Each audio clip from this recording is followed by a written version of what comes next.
Сәлеметсіздер ме, құрметті оқушылар, ұстаздар. Жаңа челленджді қабыл алыңыздар. Бұл челлендж Дінмұхамед Ахметұлы Қонаевтың туғанына 110 жыл толуына байланысты танымал саясаткерлер және де тұлғалардың айтқан пікірлері жайлы болмақ.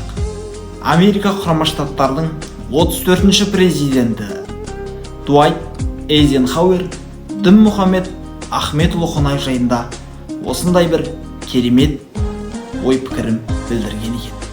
Мен бүгін зор тұлғамен қауыштым.